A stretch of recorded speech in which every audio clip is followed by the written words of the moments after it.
Number 9, the Ambum Stone.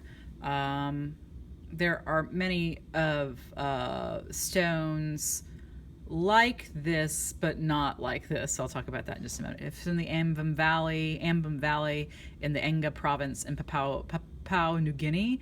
So this is an oceanic / Pacific piece. It's circa 1500 BCE. So not necessarily prehistoric in certain parts of Europe or certain parts of the ancient Near East, but still prehistoric for this area of the world.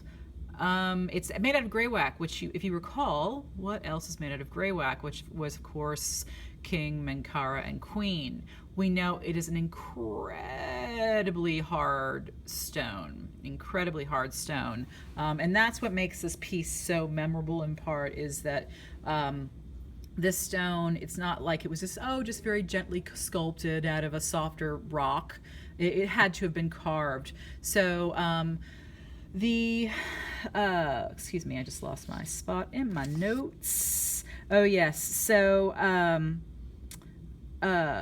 most of the things discovered in caves of this type, where this was discovered, and works from this timepiece that have been time era that has been discovered, were tools, had kind of practical purposes, which still had decorative aspects, like a mortar and pestle with a fancy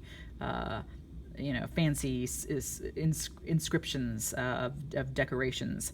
But this doesn't seem to have any kind of useful purpose, so we can only guess that it was a ritual piece. So I mentioned that it was an extremely hard stone. The other thing that we need to note about this, because it was such a hard stone, the detail of the animal, right, with the beautiful eyes.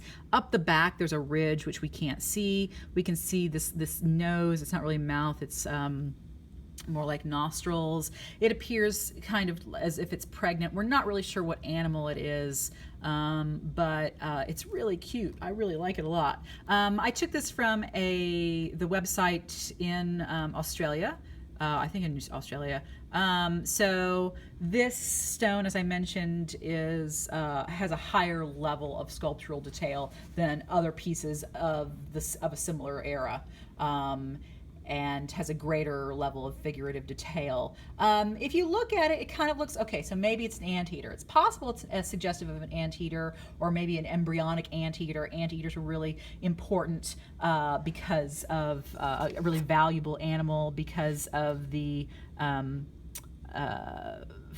fat pockets, so in fat's really helpful if you're trying to stay alive, right?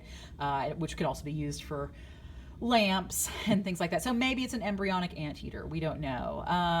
But whatever it is, if there's something that appears kind of, very young about it.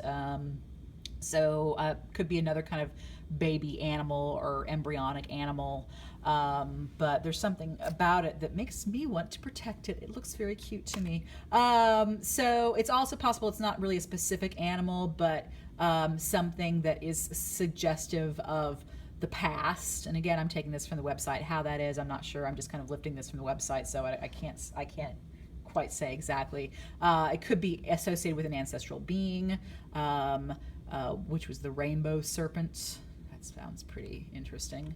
But whatever it is, we know that it was very difficult to create. As I mentioned, the hardness of the stone. We also know that it's darker and it's kind of shiny, and that's possibly from thousands of years of being touched over and over again by human hands. Has kind of made it a bit shiny there. So we do know that objects of this kind are still used by present day peoples in New Guinea for rituals. That might remind us a bit of the Malagan masks as well. However, likely the function has changed. If we knew, because we know what the function is now of objects like this in New Guinea, but we don't know if it was the same function in prehistoric New Guinea times. Okay. I think that's that. Yes, number 9, Ambum Stone.